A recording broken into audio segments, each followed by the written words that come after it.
It's the Redbird Reboot podcast. Are you ready to get rebooted, Cardinals fans? He settles down, at least in the zone, and does not stop running. Blake Murphy. This is the identity for the Arizona Cardinals. The run defense is just horrendous, and it's been horrendous for the Cardinals for a long time. And Marcos Labrada. He's going to bring over his philosophy. It should make it better. Present the hottest NFL podcast from the country's hottest cities. He should be turning around the logo. Actually, some breaking news we can cover here. This popped up just about, 6 minutes ago. It's Redbird Reboot. Hello, Arizona Cardinals fans. Welcome into the Redbird Reboot podcast. Got your two co-hosts here. You've got at Pancake Soul and Blake Murphy 7. Marcos, we are super excited to talk about a Cardinals win, right? We're able to bounce back against the Niners. Unfortunately, no, is not the case whatsoever. That's something where we're going to have to talk yet again about another loss, a blowout loss in which the Cardinals, it felt like that they did a good job of bouncing back a little, slightly better than Seattle, but they were still down 7-0 from the opening kickoff, went 3 and out. Niners went down and punched in, missed the extra point, but it was 13-0 before we even had a chance to find seats in the stadium, a sea full of Niners fans. It continues to have to be said, Marcos, this is not a Cardinals team that seems to be getting better. In fact, it seems like things are compounding week after week, and we don't want to be depressed because there are some positive things we get to bring up about this game. There's some guys who are going to be coming back, some guys who are going out due to injury. We're here to cover and talk about all of that. But before we get started, how are you doing as we talk about a Cardinals loss in which the Cardinals had 452 passing yards, an NFL record completion? Michael Wilson went off, and they still lose by 19 points to a division rival. Well, let me start by saying that you were right about one thing, and it has to be noted, it has to be brought up. I'm not just over here trying to gas you up on this, but you have been a person who's brought up that Michael Wilson can be a wide receiver one, and I've been high on Michael Wilson. I've said so myself. Hey, Michael Wilson's is a great receiver, great route runner, person who has great hands, can come down with all the contact and everything like that, but you actually believe that he could be a number one, so take a victory lap for that one. The way I'm doing right now is it's cold outside because it's raining like crazy. I'm pretty sure you're feeling it too. Yeah, no, it's definitely a case where the rain in Seattle that we talked about, at least, that ended up being when it rains, it pours, just a brutal bounce back from the Cardinals after that thrashing last week. Like we talked about, at least with the way that this game went, it seemed like it was over almost from the start, just with the way that the game went down. The Cardinals punted after just 5 plays. They only picked up 1 first down. They were missing a couple of players in this game. Marvin Harrison Jr. missed time due to acute appendicitis, had his appendix removed. We were missing Jonah Williams due to injury. Obviously, we're still talking at least a little bit about having to have the green dot being worn by a new player. The Cardinals' 5th rounder out of Ohio, Cody Simon, was the one who wore the green dot because Mac Wilson has been hurt with his ribs. It's pretty rough whenever your ribs are injured. Niners were able to essentially go up 13-7. Cardinals were able to force a punt. And then Arizona, at the end of the first quarter, took the ball over. They were barely able to make the ball move. They were able to, at 4th and 6 at the San Francisco 40-yard line, missed a field goal over wide left. Niners responded by scoring a touchdown. Cardinals kept it to be kind of a close game for the most part. And then you kind of had what I would say is what's been more of a typical Cardinals fashion, unfortunately. You force a punt for the Niners. We talk about this is the spot where it's 19-10. You go down, get a touchdown. You can either choose to go for 2, get within 1 point, or just kick the extra point like it is, make up for that missed field goal. Cardinals let the Niners go 6 plays, 31-yard drive to be able to go down to get another field goal after they end up punting the ball. The Niners, I believe, took over just at their 40-yard line. Christian McCaffrey goes off for a 12-yard run. Arizona has another penalty. We'll talk a bit about the penalties in this game, but Arizona set a NFL, for the Cardinals at least, personal best, 17 penalties. Also NFL most amount of penalties that we've had one team have had this season. That penalty ended up keeping them moving down the field. They ended up also at the very end with 1 minute left in the game. Cardinals pick the ball up. Jacoby Brissett drops back for a deep pass. It gets picked off at the Arizona 42-yard line, returned back over to the 33, and the Niners are able to somehow get another field goal just to end the half. So you're talking about another week in which the Cardinals, for some way, get the ball back, have a chance to see if they can drive down, get a field goal, would have made it a 10-point game at that point. Instead, there's the turnover. Cardinals end up giving the Niners another field goal. At that point, you're down 2 scores. It felt like at that point, Marcos, that this is the same sort of trend that we had seen in the Seattle game last week, and that did continue into the second half. Yeah, and it's really unfortunate that that's the way it has to go. I don't like the feeling of like having something start off bad, having a situation where we're already basically on the behind the 8 ball is what they call it. You don't want to make sure you hit that 8 ball into the corner pocket while you're trying to make a shot, because then that means you lose the game. And that's how it feels like. It feels like no matter what move we're trying to achieve, or we're trying to hit that corner shot, or we're trying to make that ball, whatever we are, solid stripes, whatever. Anyways, the whole point is when we're trying to take one ball after another to try to make inside, you cannot do that if you have an obstacle in your way. And the thing was that the obstacles were the penalties, unfortunately. It was drive killing penalties. It was situations that took actual points on the board, like a holding call. I'm not going to sit here and agree with every single call that was made by the referees, because I have been watching film for a long time. I have been seeing holding calls against the Cardinals. I have been seeing situations where defenders just outright, just like in this game, just completely bulldoze a player, and then we get called on holding, even though the terminology of the rule is if you get brought down, or if that person's hauling, tugging the jersey or whatever, in that situation, it's incidental contact. Nope, just throw the flag, put him at the, give him 5 yards, an extra set of downs. You can't win in those situations, but we know that the coaching has a lot to do with that as well. Now, there was and that's one of the things we talked about was, did the Cardinals give up? And I think we saw enough that the Cardinals, they haven't laid flat. It wasn't like a 58-0. But what we have seen is a lack of focus. Lack of focus when the team should have basically said, hey, the Seattle game, that's going to be a one-off. It's not who we are. We're going to bounce back. We saw that lack of focus. They were outcoached right from the get-go with a run right up the middle that we got to see. The Cardinals then were not able to bounce back. Niners drove down the field for an easy touchdown and score.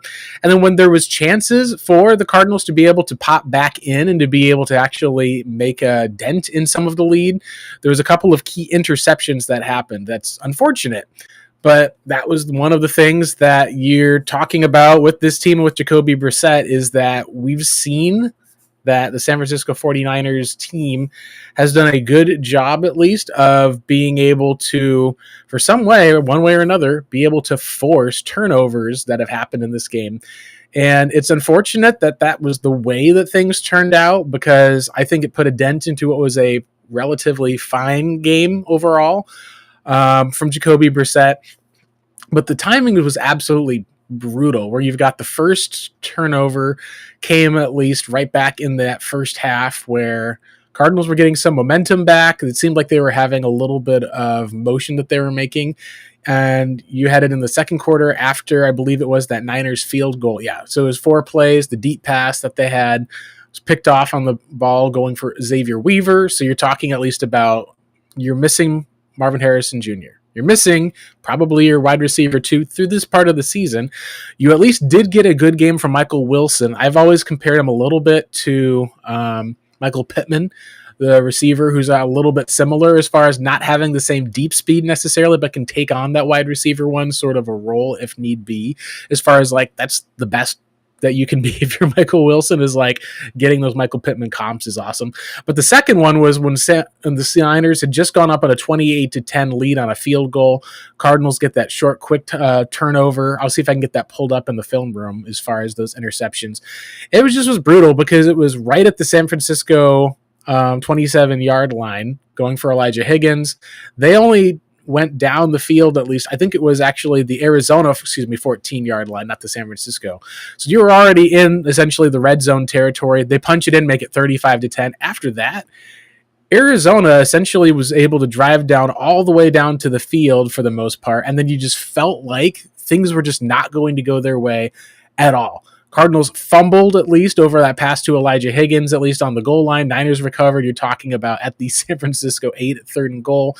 The Cardinals did manage to score 2 late touchdowns. Niners did put up a touchdown in between to make it a 40 burger on the Cardinals. But you got to the end of this game, Marcos, and looking at the score, and you're like, gosh, this is an almost, it felt like identical game where you got off to a slow start against Seattle, slow start against the Niners. You get some turnovers against Seattle, also some turnovers against the Niners.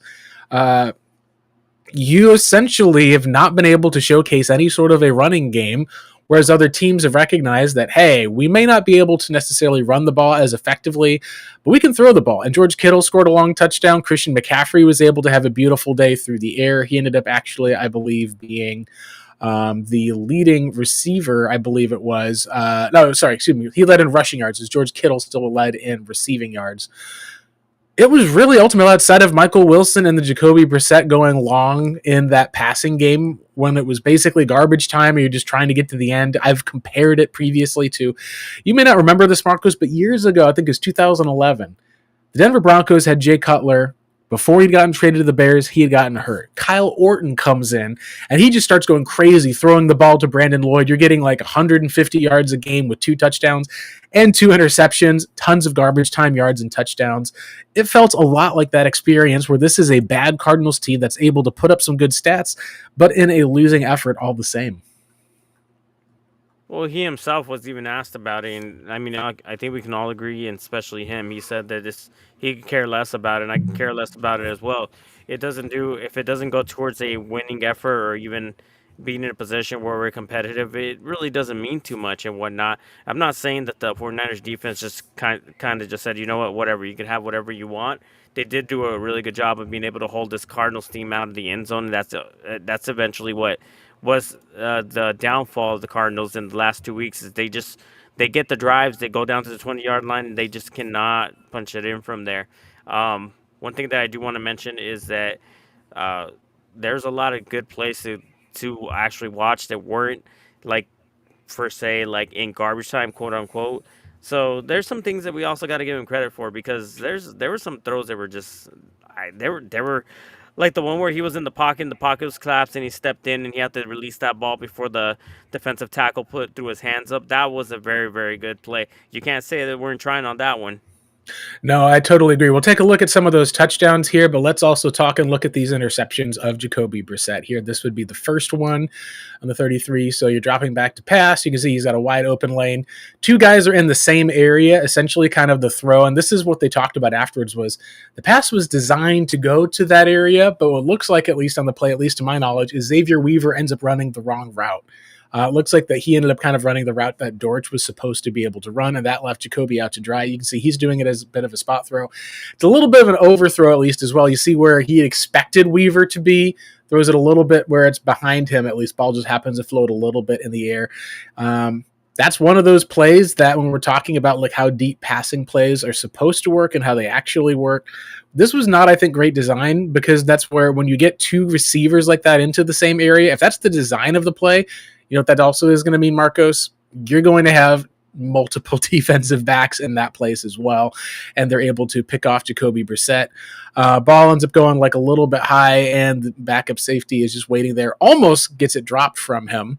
You can see here at least that they did call the player down. One of the Niners players got injured on the play. The second interception, this is in the second half. This is the one where you're talking about the 64-yard, I believe, at least, return that you had here. So you see Jacoby's looking at the field. You can see where he's got kind of his one man that's open as far as with the target. Safety's crouching over there. Looks like to be essentially rush 4, cover 7. Looks like almost a quarters look, I would say, at least. You got 2 safeties in the middle for the Tampa 2. Jacoby runs, tries to throw, and he just happens to break on the route. And then it's off to the races, gets a block or 2. And this is where you just feel like this is when I talk about did the Cardinals quit or where's the effort behind it? They're already down big by 2 touchdowns in this game. Look at how people react to the interception here. Like they start to run, they get back, but look at the effort at least on some of the tackling that's down the side here. Like misrunning, missing guys, just like with there. Like look who runs all the way back over here to be able to get him is... it wasn't Jacoby, was one of the guys who ran all the way back to get him, but I believe that's Michael Carter is the one who actually runs cross field over here to be able to get him. I see. Yeah, this was one of those. They said that on the first one, and was trying to make a sense of what was supposed to go on. If it was supposed to be like a dagger concept, where you had obviously a deep in route and you had the go route. One of these guys was supposed to break in, and then the other one was supposed to carry the safety. Not Yeah. sure if that's what's actually the concept, but I can tell you this for sure. There is no offensive concepts that have receivers run that deep and lay on the same spot. So somebody Right. definitely did make a mistake. Regardless, we don't know what the outcome would have been.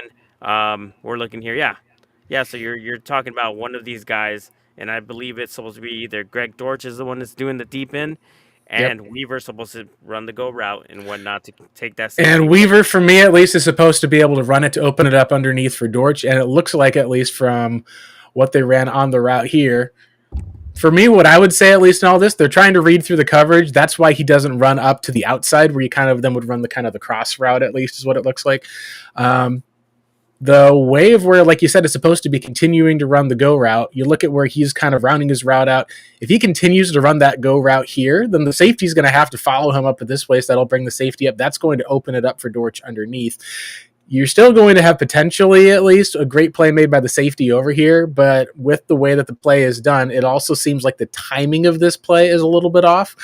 This is what I think would come down to when you've got injuries that are going to be here and you got some issues with height. This is probably a play that originally you're talking about Marvin Harrison Jr. being in the center of these three guys, having a little bit of that extra height going on. Instead, you've got Xavier Weaver and Greg Dortch, and it ends up turning into a bit of a throw behind for the interception on, like you said, the dagger concept. And on the second interception, Higgins is they're running like the what is it called the It's scramble drill essentially, scramble at drill. least that they have. Then he gets his route undercut. Um, He's supposed to continue running on that route if he's on the because if you're standing there waiting for the ball to come to you and it's been that long of a time, there's a defensive back watching him the whole entire time, so he's yeah, baiting there's him. Higgins. And he's watching him the entire time. Jacoby's running through there.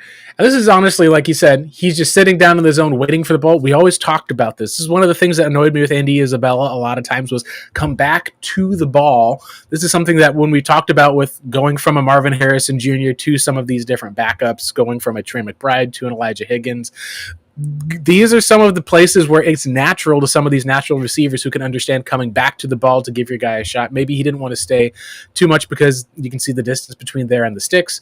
Ultimately, it's a spot where he just steps in front of the route, picks it off, does a good job to stay in bounds, and that was essentially the dagger that you can see. At least a lot of the guys are now playing, and this is kind of where you talk about playing not to get hurt is one of the things you can at least say a little bit about with, and I can understand that from a business professional standpoint, but at the same time, Marcos, it was disappointing, I think, for a lot of Cardinals fans who people have talked about. They pay money, they have a lot of their tickets that they go through, they spend all of this time each week, and then to see it get blown out on a home field, it's been frustrating for fans. That's honestly one of the biggest things that I think, at least, that was the feedback from this week, is a lot of fans are like, we spend all this money and the results the same. They're losing big to Seattle on the road. We come into the home stadium and they're getting trounced before the end of the fourth quarter.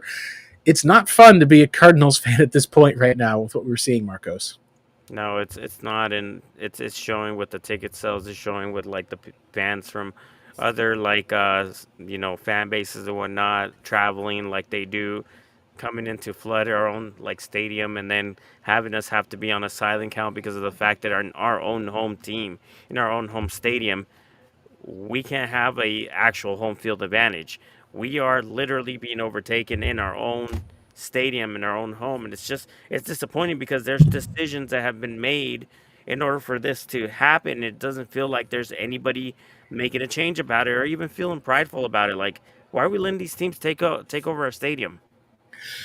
Yeah, it's something at least that's unfortunate, and part of it I think comes down to winning. Cardinals have not been a winning team. You've won a home field advantage. You're going to have to earn it. You're going to have to go out there and perform and play well. One player that did play well continuously, we'll be able to talk about here, though, is Trey McBride. Trey McBride had another receiving touchdown on the day, which is impressive. We'll go over that touchdown over for you guys here. You've got essentially a pretty simple concept overall where you can see the way that you can talk about with this coverage. This is a little bit of a force to Trey McBride, but you look at with how it's played out where they're basically rushing 4, dropping 7. You got kind of a little bit of the cover, I would say at least quarters across the front of the thing with the linebackers. All Trey does is essentially just kind of takes the outside step, forces the linebacker here to commit. And then once he steps back inside, that's a linebacker mismatch. Jacoby knows where he's going to be. He uses his eyes to hold the safety, throws the ball right to McBride. He gets in front of the other defender and is able to come down with a touchdown reception. Good job, Trey McBride. Yeah, he does a really good job boxing out on that route as well. So he just goes up there, initiates the contact, shields him away from the ball, and yeah, that's a pretty risky throw by Brissett, but he got it right in the target right Yep, there. it's a timing throw. It's right up in there in the box. So like you said, it is one of those places where when you're talking about where you're looking at seeing the distance between these guys and the safety, like this is just one of those areas where Trey's athleticism is able to show up. So let's watch over here with as he kind of takes off with going on the outside route. Got to protect the outside. Foot flexion, ankle flexion for that size and that big man to be able to have that speed. Then watch how he'll accelerate right to the middle of the field. Jacoby, timing route. This is not something where he's reading, going through the coverage, or has that. This is a spot throw that Jacoby is making. Throws it right to where that spot is. Beautiful pickup there for a touchdown. These are the sort of throws over the middle, deep, that we've wanted to see this team be able to have in the red zone with Kyler Murray that we have started to see with Jacoby Brissett. Second touchdown here, and this is the one that I also really like too, as far as this is a coverage mix-up that they had on the Niners. You can see as far as with how this concept goes, they just completely lose track of who's keeping an eye on Dortch. And you'll seeing right here where he kind of goes and covers, looking to see her out of the flat, and both of those guys just keep their eyes on the quarterback. They both think, my guess, that the other guy is going to be covering Dortch, so he just continues to run past all of them, makes a great play, gets that second foot down for the touchdown. This is just, I think, honestly, a bit of lazy coverage from the Niners. They're already up by a lot. It's one of those places where they're basically just completely mixed up the coverage. It's bad communication, and the Cardinals just very easily, with Jacoby Brissett, are able to make them pay.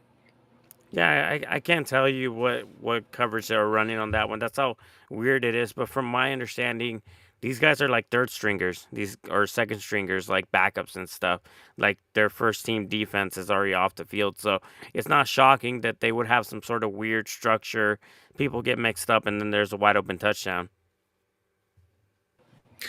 Yeah, it was something where it was a heck of a day, at least, that we got to see for Michael Wilson. We'll go over some of his catches. He did not have a touchdown on the day, but he did manage to have 100 and I believe it was 85 yards, unless I'm mistaken. Just a tremendous effort that we were able to see from Michael Wilson. Being able to essentially, and this is one of the sad things I'd say, Marcos, showcase that this probably would have been the Marvin Harrison Jr. game. He had 15 catches for 185 yards. That probably goes to Marv, and Marv would be back on pace for 1,000 yards on the season. Instead, we're seeing Marvin Harrison Jr. ruled out for a second week coming up against the Jacksonville Jaguars, a current playoff team, and that leads you into kind of the, all right, you just came off of a 5-game losing streak, you got to win, you're now on a 2-game, if you make this a 3-game losing streak, Marcos, it's going to be very difficult because the Cardinals' upcoming schedule is going to then take them against the Tampa Bay Buccaneers and the Los Angeles Rams. Marcos, there is a chance if Cardinals do not beat the Jaguars on Sunday, they could have not just two 5-game losing streaks following each other. That's one of those things that I think should be considered unacceptable. You then are going to be looking at the last 3 games of the season. Essentially, at that point, what you don't want to have, Marcos, is a 3-game slide turned into a 4-game slide, turned into a 5-game slide. That then you're talking about, is this going to be a 6-game slide where the Cardinals are then going to have to knock off 2 of the Bengals, the Falcons, or the Rams in the end of the year in order just to get to 5 wins, something that when we talked about coming in with the 2019 Cliff Kingsbury Cardinals were able to get to 5 wins on the season. That was a team that had 0 expectations. People thought they could have the number 1 pick. People thought that team was going to be brutal.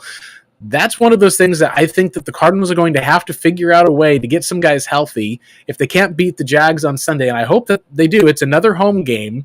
They're hopefully going to get Trey Benson back, who's back practicing. If they can run the ball against the Jaguars, be able to have another Michael Wilson week like they did, and be able to stymie Trevor Lawrence with some of the defense that they've got, that's their best hope right now to avoid having one of these 5-win seasons in Arizona yet again.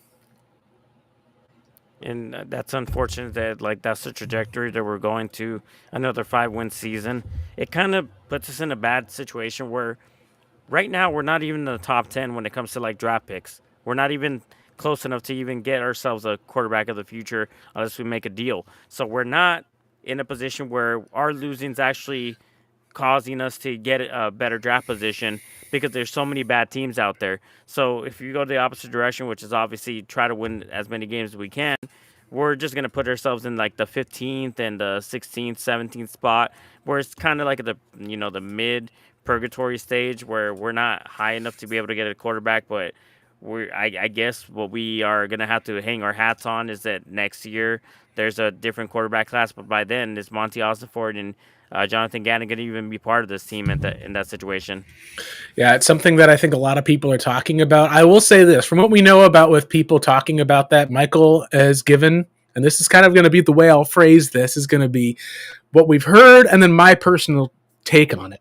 Michael has kind of given assurances even after this game that, yeah, like, long as you guys can win a couple of games before the end of the year, show a bit of progress, you guys will be fine for next year. That, I think, is something that what we can say is being fine today does not equal being fine tomorrow. If the team has another 5-game losing streak, doesn't beat the Jags, loses again to the Rams, loses to the Buccaneers, has that second 5-game losing streak, that's when I think things are going to probably shift a little bit from going from, hey, like, you probably need to beat one of these teams in the next 3 games, beat one of those teams in the next 3 games, and then beat one of the final teams in the last 2 games of the season to get you to that 6-win season. It'll be a bad year, a rough year, but at least you'll be able to say, hey, look, we went from 2 wins at the start of the season to just devastating injuries. We were able to kind of pick up a couple of wins down the stretch. And as we saw, we got to get some improvement by the end of the season. I have a hard time thinking that's going to be the case. But again, I was a person who was totally out on the 2011 Cardinals. They ended up finishing 6-2 down the stretch. So never say never. But it was something that was definitely unfortunate, I think, at least, when it comes to just the Arizona Cardinals and how the expectations that we've had for this team to where the reality is has just been totally different, Marcos. Yeah, exactly. We were supposed to go to the playoffs, and that's the thing. Thinking about like playoffs, like for the first time in what 3 or 4 years, and then suddenly we have a season where we only have 3 wins, and we're like 10 games, 11 games into the season. We're going into the last month. That's unacceptable. And then think about how we thought about this team last year as Yeah. opposed to this year. Last year, what did we have, like 6 games at this point? We were six Yep. and four. We were leading the division, and then we come back from the bye week. We had that collapse, but we had a Not even 4 and season. 6. Not even 4 and 6. You're 3-7. And unfortunately, Marcos, we're talking more about tanking and draft picks than we are at least talking about what we're looking forward to, because this team is losing not in close fashion, but in embarrassing fashion. And I think with Jacoby, there's a lot of people who said, hey, like, the offense looks better. Things have been a bit better with Jacoby. I think that there's some pros and some cons to some of that with Jacoby. So one of the things, at least when it comes to with Jacoby Brissett, that we can say that's a benefit is that the passing offense has looked better, more functional, more efficient. What has really been a struggle for the most part, Marcos, has been that they're losing in larger fashion. So earlier in the season, you lose by 7, win by 7, win by 5. You're only losing by a couple of points with Kyler Murray. You play the Colts, you lose by 4 points, Packers by 4 points. You often beat the Cowboys. The last 2 weeks, we've just seen the Cardinals be outclassed by the division. I think you're going to need to see the Cardinals get if not a close win, a close loss against the Jaguars, because if the Jaguars come into the Cardinals building, blow the doors off the roof, and end up winning, hanging, like, say it's a score of 31-17, there's going to be a lot of Cardinals fans who are going to be ready to give up on Jacoby Brissett and start calling for Keaton Slovis, and that is not right. But people get desperate when there's a lack of winning, and that's something that I think that what we're seeing as well is part of why Jacoby Brissett, as a starter, most of the stats and a lot of what he did ultimately was in the second half with the Arizona Cardinals, Marcos. Like, we can pull up the splits for the first half and the second half, but the vast majority of those passing stats did come in the second half of that game when it was pretty much already garbage time. That's something that I think is not to say it's a negative as far as discrediting everything that Jacoby did in the game, but you have to be able to look at that as the reality that this is something that the Cardinals really need to be able to tighten up that defense, because Jacoby can go out and throw for 452 yards and the Cardinals lose by 20. it's because the defense is struggling to stop guys. I didn't think when we saw that George Kittle would be healthy. We know that I think that they had Ricky Pearsall. They held him to 0 catches. They didn't really need to use him. They're able to run the ball, pick up enough first downs consistently, and then went to George Kittle as their main threat.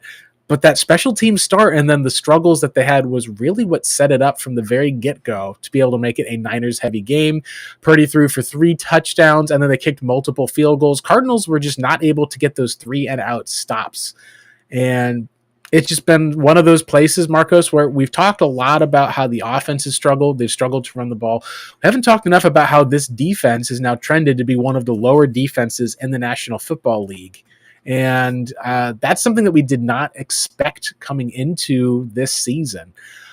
We expected that the Cardinals defense, if it wasn't going to lead the team, it would be vastly improved with a good offense. And we've seen modicum of improvement. We haven't seen great improvement. And that's been something that has been really rough, ultimately, for me as a Cardinals fan to be able to sit up and watch this team every single week. As far as it goes, the Cardinals are not the worst as far as it is with defense, but they're definitely very middle of the pack as far as yards per game, in terms of touchdown per game. They've allowed some of the less as far as for passing touchdowns per game. But as far as rushing yards and everything else is considered with them, Marcos, Cardinals have been one of the middle of the pack as far as it goes as rushing yards. The defense ultimately has just given up a lot of scoring touchdowns, and that's been the biggest case that we've seen ultimately is the offense has been average, defense has been average. They are playing the second toughest schedule in the NFL, and that has been kind of the difference, is that you're going up against teams that have top scoring defenses, top scoring offenses, and you're getting your butt kicked. And that was just part of the price of playing in the NFC West. Yeah, it is. Seems to be like every decade is the best division in all of football and whatnot. So it's just that's the reality of being paired up with like head coaches like Shanahan. Obviously, you have Sean McVay, and then you have McDonald, who I was a really big proponent of, and I really wanted to like maybe wait another year and then see if we could have hired him. But it's beyond that point, and you could see why. That guy's an innovator when it comes to defense, and he's one of the forefronts when it comes to scheme of changing things up and adapting and whatnot. And I don't know why the notion that Nick Wallace was one of those people, but Nick Wallace is running a basic defense. He's just running what Jonathan Gannon is giving him and calling him and teaching him and stuff. So he's just basically it's the same as Jonathan Gannon calling the defense. They're still trying to rush forward. They're keeping more people in coverage. They're trying to do these like zone pressures where they have zone coverages behind a simulated blitz, and that's pretty much where the creation comes from and whatnot. I don't agree that like I'm not like I mean this is what the discussion I was having with somebody with the alternative reality situation. If like Kyler Murray was in, we don't know how that's gonna play out and whatnot. No, like Kyler Murray has never played a situation where he's been blown out and then he's been blown out again the very following week. But not only are these opponents like on it, but they've gone to very fast starts, and that puts us in a situation where those like what is it called, those margins of errors just become that much thinner. And Yeah. the issue being that like if you're holding yourself back, you have penalties that are just taking stuff away. We had 14 points taken away from issues, one of them because of a penalty on a holding call that you could say, well, okay, well then that you see players do that all the time, but he got caught unfortunately, and you wish that the whatever the fullback was doing or the tight end was doing would just let go a second sooner, maybe just not even hold, that probably would have still gone for a touchdown. And then you have another circumstance where you had your tight end just fumble the ball Yeah. last second. That's the type of breaks that we've been having. We've Rough had breaks. rough breaks, exactly. Just like when Marvin Harrison Jr. was coming down with the ball, and the defender just had his hand up in that particular second, and like was able to bat the ball away or stop him from scoring on that. Those are the type of situations where we hadn't had the ball come our way. And I'm going to mention something that Kurt Warner said later on. I'll bring it up later, but you can go ahead. Yeah, I was about to say at least for that one. It is halftime here for the Redbird Reboot podcast. We'll go over a little bit of what you talked about with Kurt Warner's tweets, as well as a little bit of the defensive film, and then we'll talk a bit about Jonathan Gannon's job and security. Let's go ahead and reach out to a couple of our viewers there. We've got Mizaki Felix saying, "What's up, Professor?" Talking at least about saying that the team has quit on Gannon. That was a lot of how I felt watching that kickoff return, watching that easy touchdown for the most part. That things aren't close. Want to give a shout out to Lorenzo Toa Haftewa upgrading their membership. We love having that with the super follower. Thank you so much, at least, for joining as well. We've got Grandizer12 saying, "Howdy, guys. It's good to know." Grandizer's got a question as well about hearing of Cardinals season ticket holders selling their tickets to make a profit. That is indeed an issue that Cardinals season ticket holders have. A lot of times they're not selling to Cardinals fans either. Honestly, with a game like today, I almost say, like, go ahead and sell your tickets. If you don't want to see something like that, you do not have to see that. It's unfortunate and brutal because what I want is this team to be able to have people who are proud season ticket holders go down, watch this team, feel like the team is competitive, and we have just not seen a competitive season for that. I want to shout out also to Alawan5 saying, "Love y'all, keep up the great work, appreciate that." For the most part, you got Mizaki Felix also saying Marshmallow Marv would have dropped his attempts. Wilson's better. Trade MHJ pronto. And he has at least. And then, of course, we're talking about with how when it rains, it pours in Arizona. The rain is indeed coming down. We also got a little shout out, at least for those who are there. There is indeed a Discord server that we do have for the Cardinal Rule. I know I'm president of that Discord server. If you guys want to join that, that would be fantastic. We'll get to the rest of our comments here at the very end, but ultimately, Marcos, let's talk a little bit about what Kurt Warner has said, because I think it's important to note, as we've seen with Kurt Warner, that there is a lot of questions that Cardinals fans have had with this staff, this coaching staff, and Kurt's brought up some really good points, at least ultimately, about why there's some questions about this staff, where the concepts that he would run, the stuff that he's familiar with, some of those concepts have not quite been there for Jacoby Brissett to be able to run. I think that his playbook and Kurt Warner's playbook, where they're not really mobile guys, is pretty much very similar. And we've seen like some of the concepts we just went through earlier, either the young guy in Weaver ran the wrong route, or as Drew Petzing said, he said the route was designed to be that way. Well, if that's the case, then I would argue that should fall onto the play caller for not having a very good design.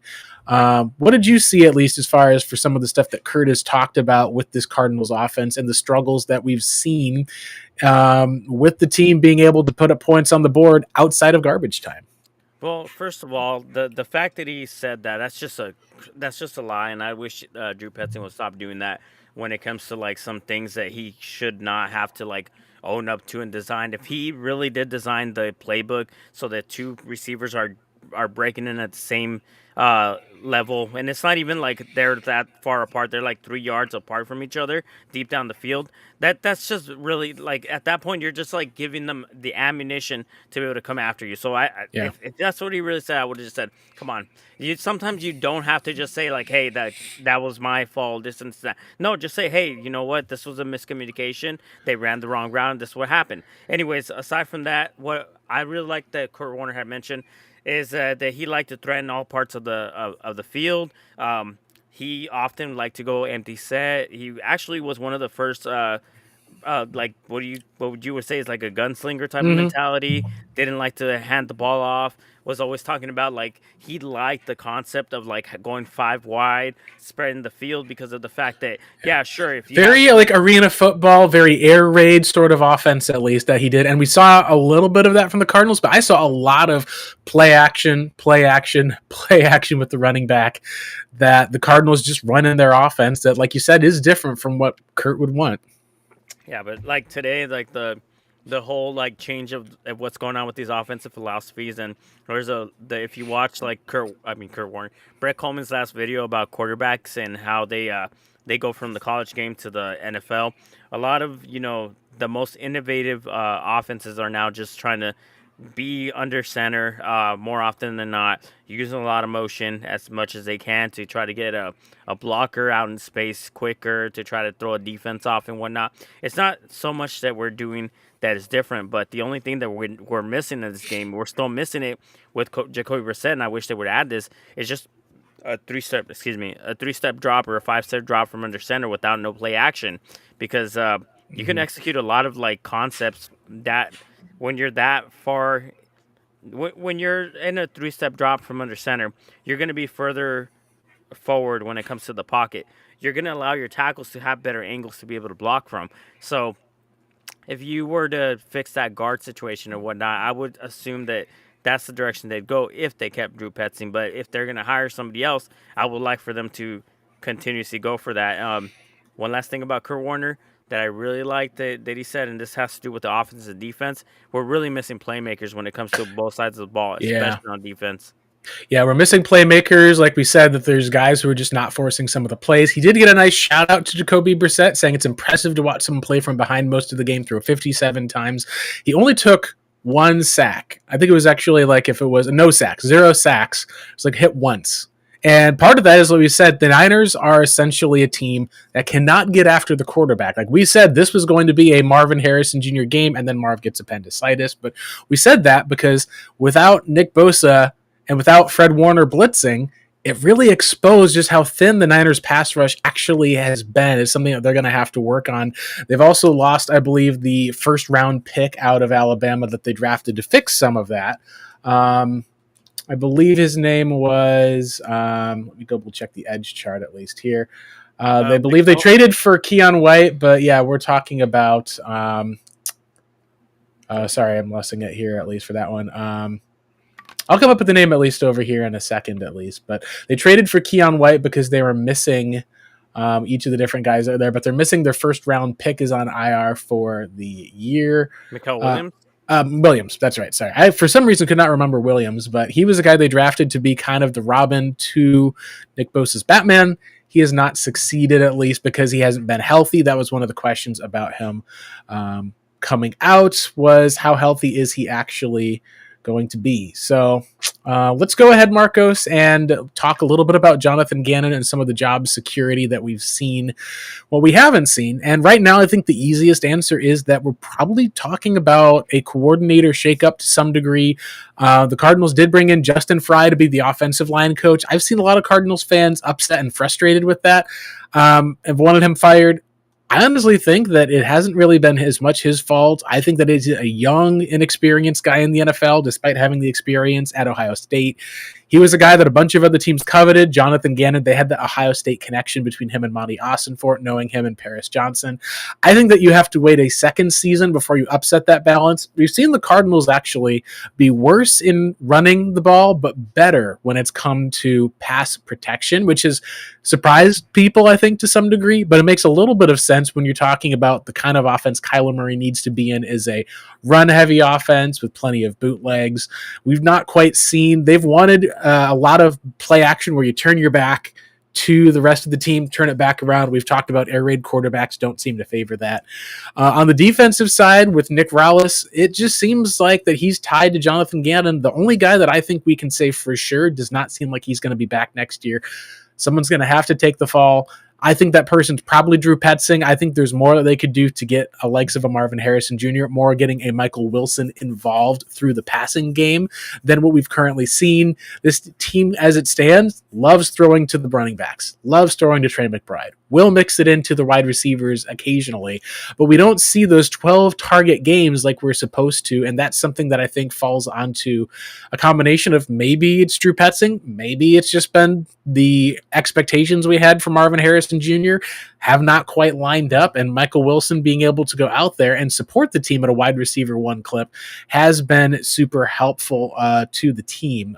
We've got a quick example right here of just one of those first early plays that they had for the 5-yard completion. You've got Michael Wilson is going to be lined up over here. There at the bottom of the middle of the screen, I think right there is actually where he is. Pretty much just is able to do a quick route over the middle to pick up 5 yards. And this is just essentially a quick completion throw for the quarterback.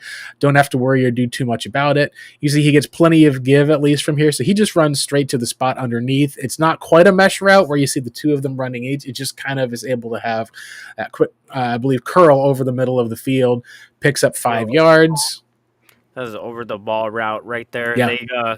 They were trying to see if I'm wondering if that's Higgins, if he was going on that kind of like that over that post route, that deep post, and that might have been the route that probably would have targeted, or at least, yeah, you see that. So with Michael Wilson running that over the ball route, they were supposed to suck in the linebackers. That frees up Higgins deep out on that deep post route that they should have probably seen it. Probably should have read it from right to left. So that's a miss on that type of route. But hey, you know what? You got your 5 yards. It's not something that I like particularly like, especially since I criticized Kyler Murray for taking that way too often and stuff. Don't like it when he took it as well, but I mean, we gotta say, like, the wide receivers, like, this is what I mentioned so many times before. The concepts aren't designed so that we only get it to the tight ends and the running backs. These are designed to get it to the wide receivers down the field. It just depends who gets open, who they decide to target. And as you can see, just like from that route right there, we have gone the wide receivers more involved with a different quarterback in place. So this is essentially a middle of the field closed look where you see they kind of bail into what looks like it might be, I don't think it's an inverted cover two, but it's essentially like he bails back into this classic cover two look. You can see at least that the focus and attention goes to Trey McBride right here. And Michael Wilson is running out of, I would say that this is out of the slot because you're seeing that they got Dortch split outside, Xavier Weaver up top. And these are the sort of routes that normally be designed for Marvin Harrison Jr. Just runs away from that other deep safety. You can see they've got the deep safety in the other part of the field who bails back, and he plays a ways back on Xavier Weaver. Then when he throws the ball, it's essentially just a 50-50 go for it, and the ball is perfectly placed. He's able to go and use that elevation to go up and get the ball. He even gets defensive pass interference right there. He gets hooked and is still able to come down with the catch. Just this is the spot where when you saw this catch, you went, "Is that Michael? That's Michael Wilson. He is on today." And he said that he woke up feeling like maybe like a little bit of Baker Mayfield, woke up feeling dangerous. That was how he felt ultimately. Jacoby makes a nice throw here under pressure, and Cardinals are able to pick that up. I believe that this is where they were able to pick up their first points of the game. They're able to score on a rushing touchdown to Bam Knight on this play. And that was what got them on the board, where it was then 13-7 with the Cardinals. Yeah, that was great. Him stacking on that cornerback and then turning back, looking for the ball. And that's the type of stuff that Michael Wilson does. That's what I love about him. Yeah, the Cardinals did lose Amari DiMercato in this game, unfortunately. That was something that was rough to be able to see.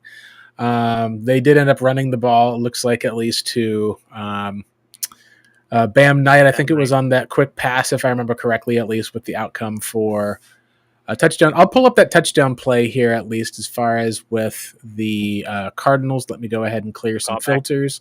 Yeah, I think it'll be good to be able to that was a fourth down run, too. Yep, it was. We have that pulling up. Sorry for you folks, at least here. Just a quick second while I get this added to our scene. And let's get this one loaded. So, yeah, this was just Josh Fryer. So you're talking about a 13 personnel. Josh Fryer pulls in at least as being that eligible guy. They managed to do a pull play off the side. Without Nick Bosa there, the Niners have really struggled against being able to have some of the run in close situations. Fred Warner was the one that was there. So now you're seeing the way this play design looks honestly beautiful as far as this is what the Cardinals and their offense is supposed to run. Center snaps the ball. You see them run to be able to get to the side. This is all just a simple counter.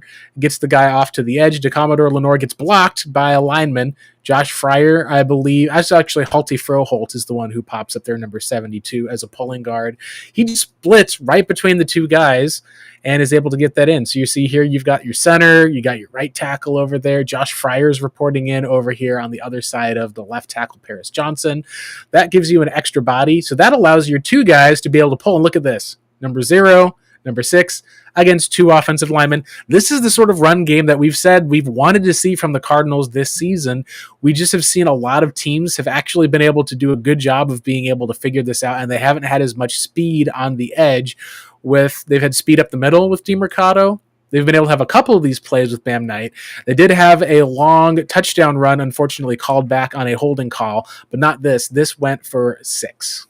Yeah, that was a nice use of the horns concept. They pulled the center and the guard, and they led the way, and they used kind of like a power counter type action. So that was really nice. That was a fun play. Let's go over some of the defensive side at least. I know we're coming up near with our hour in time, Marcos. Do you have anything you wanted to highlight on the defense? And we can talk a little bit about with Jonathan Gannon and some of that future. I think that for me personally, I've gotten to the point where I think that you're going to need to be able to move on from Jonathan Gannon. I think that the Cardinals are in the process, and a lot of fans are seeing this. I think that Michael Bidwell doesn't want to fire a coach that he likes. I think that's been one of the cases that we've been able to see as far as probably for the first time in a while, he's got a head coach that he would be willing to give patience and give time to. He likes what he's trying to build as far as with the culture. But I think that we've seen enough. There's some good plays that we've seen from the defensive side. There's also some rough stuff that I've seen that are completely determined by just poor schematic approach to the defensive personnel, where I think that there's injuries, but it's pretty much almost a healthy Cardinals team that you got to see on the defensive side of the ball, only really missing Will Johnson this week. Yeah, and he's very important because with these runs sprout to the outside, we have nobody that's physical enough to be able to take those downs. When Keetrell Clark's in the game, he's more physical, but he gets taken advantage on the outside because He's of a the fact smaller he's guy. smaller. Yeah, exactly. So right here, I don't even know what the identifier was here because they mentioned that this was a move, and this is something that the 49ers do often with their running backs. They just send them off on a little quick motion. Running back comes back, or they just like line them up out there. There's no indication this is man coverage, so I don't know what like indicated to like see how he's about to make the call. They shift and they go ahead and do a full shift, send their fullback out wide. I'm not sure if that's a cornerback right there. So the indication this is man coverage. That's not true because you wouldn't have a cornerback out here with a fullback and Max Melton. So Right. as George Kittle was running up the field, I'm trying to understand whether or not that was supposed to be passed up to the safety. I'm pretty sure it wasn't, but he just runs right by him. And here's the thing: as I don't think ADG is very terrible, but you It's George Kittle. Like, let's just put it that way.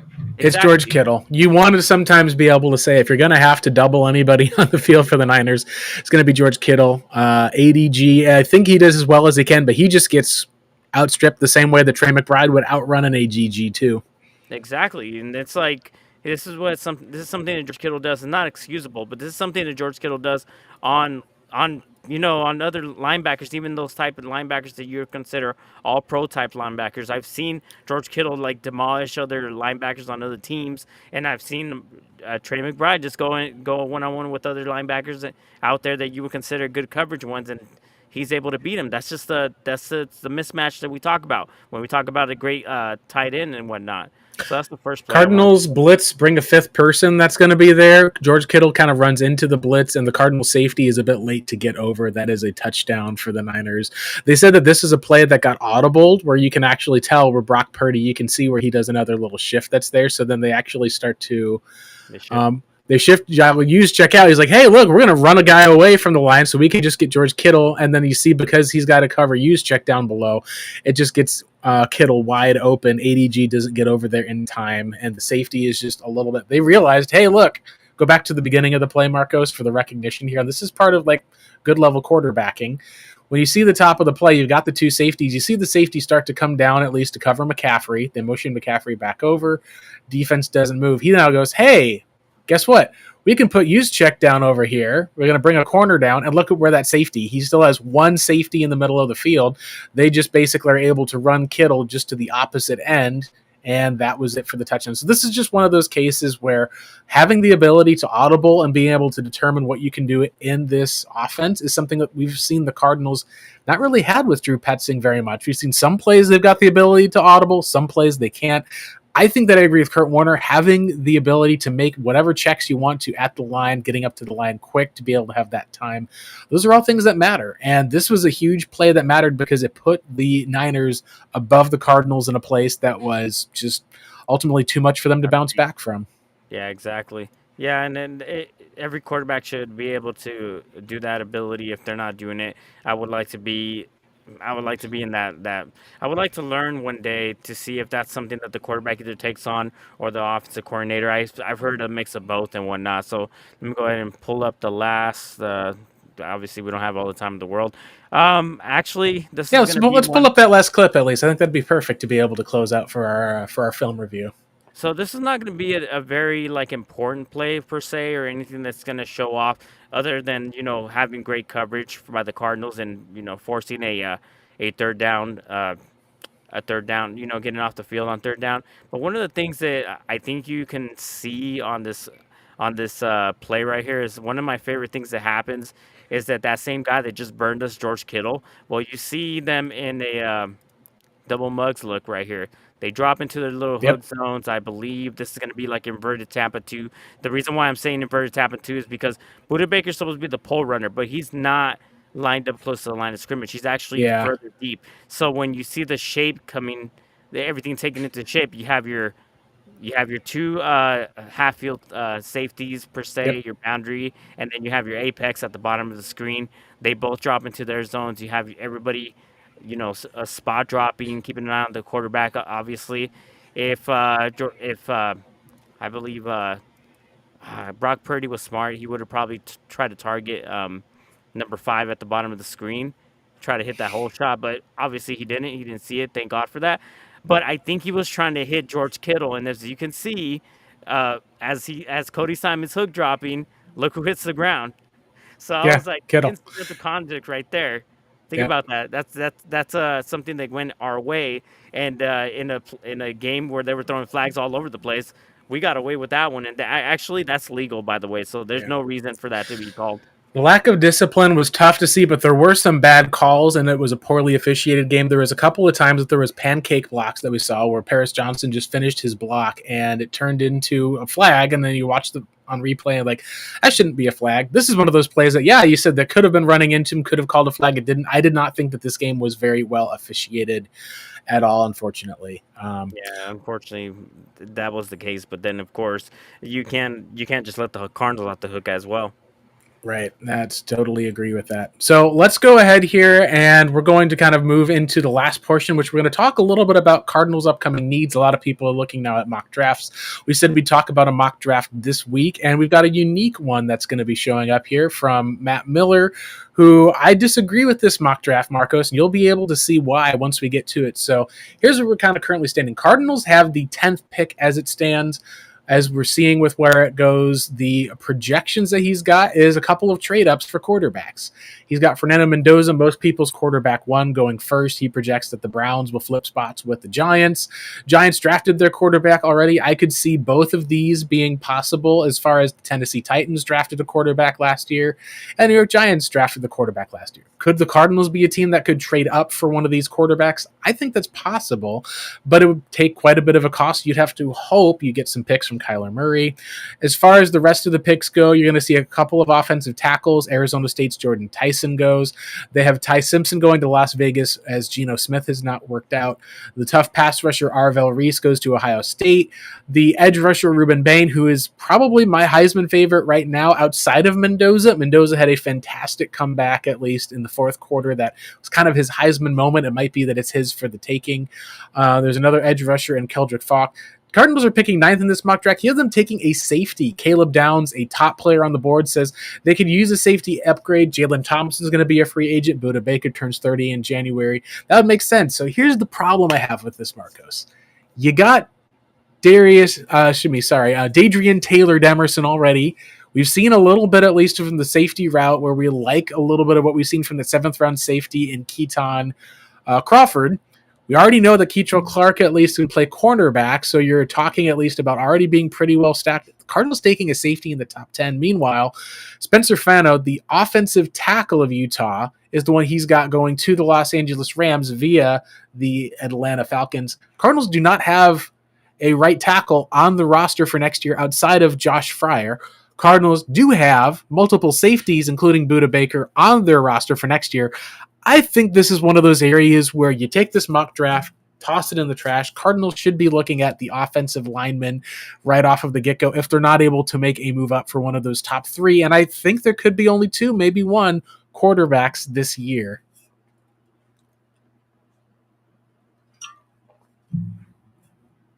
Marcos, I think you may be muted, sir. Oh, sorry. I if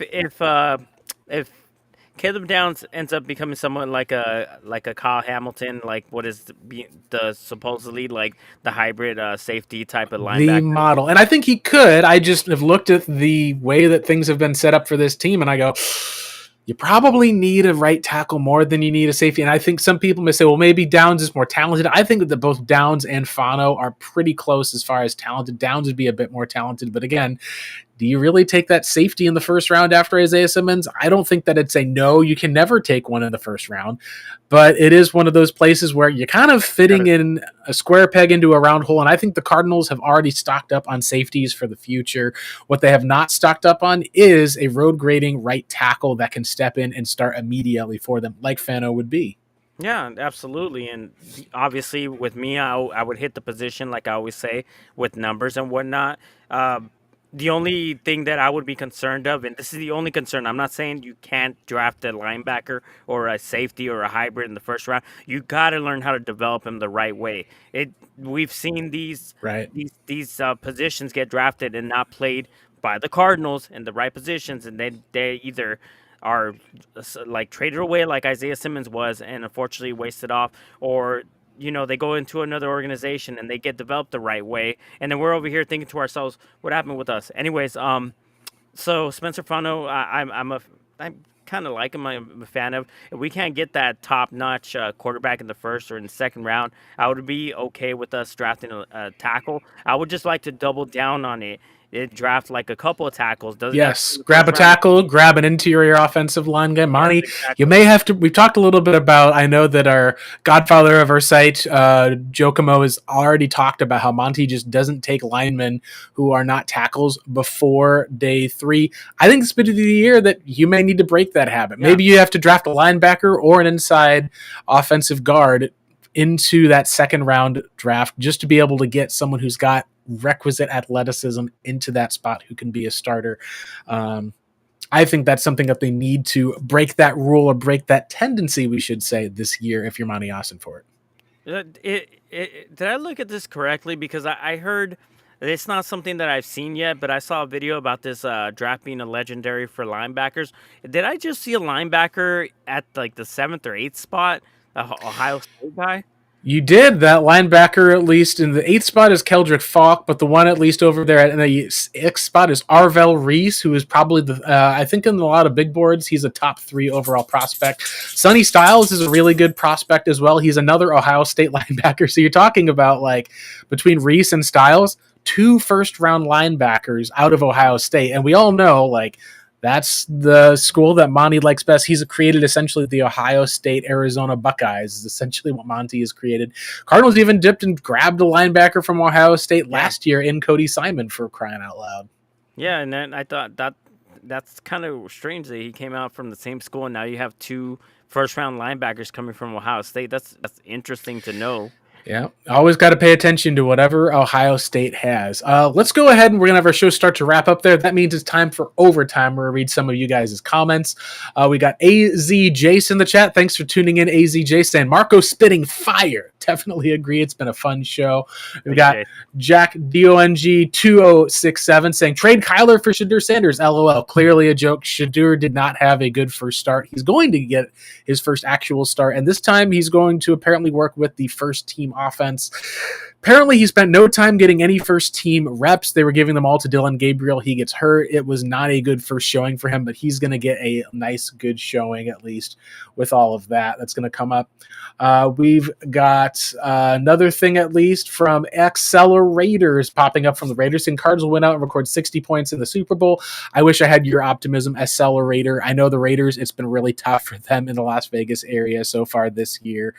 They've got I believe it is a worse record than the Cardinals this year, and it's been a brutal year for them drafting a running back in their first round pick, passing on the offensive tackle, and then, of course, seeing a struggling running game. That's been something that's been really difficult to see. We got a comment saying that more wide receiver involvement is less wins. Kyler should be the starter, hands down. I think that we could see Kyler when the team was there. He was a bit more competitive. We've seen the offense flow as it's intended to be. I think at this point, the ship has sailed on Kyler Murray because you've got to keep him healthy, not just for a chance at winning, but for a chance to be able to trade him. That's one of the things that's going to be really interesting. We've got Red Feather Workshop talking, saying Deontay Lospect was a better prospect than Jihad Campbell. Need to watch his film this year. That's something at least that would be fun, honestly, if they're able to have Deontay Lawson, the linebacker out of Alabama, another great linebacker in this class. We have, and then one last final comment as well. We've got Grandizer 12 saying, thanks for choosing Cardinal Rule as the Cardinal source. Let's go Red Sea, with a tons of emojis. And dude, honestly, that's the positivity that I think we want to look for amidst a lot of difficulties with this Cardinals team. We just want to be able to have a bit of positivity to send you guys out with here on a Wednesday evening, enjoying a lot of the beautiful Arizona desert rain. Yeah, and it's really like coming down on us. It's really it's cold. It's just been like that for the last 2 days. So hopefully the wintertime cold is starting to come in. Absolutely. Well, hey, that'll wrap it up for our show. You guys have just been rebooted with the Redbird Reboot podcast. Guys, thank you so much here. We've got Blake Murphy 7 and Marcos, if you want to shout out where they can find your content. As always, I'm available to be able to talk with, shoot me a DM to say hi, whatever you want to on X. Always appreciated. Marcos, where can our viewers and for those listening into our podcast listeners find you and your content? Well, got the Twitter handle right over here at Pancake Soul. You can find me on X. Obviously, I'm pretty active there, and you can see our our podcast here on the Cardinal Rule. Like I said, the umbrella network that we have. I believe we're gonna have a Bird and Goal following us. So obviously, stay tuned for that. Absolutely. Bird and Goal is going to be starting now here, at least right here on the Cardinal Rule. Thank you guys again for tuning in. This has been the Redbird Reboot. Time for us to shut it down. Take care, everyone. Have a good night.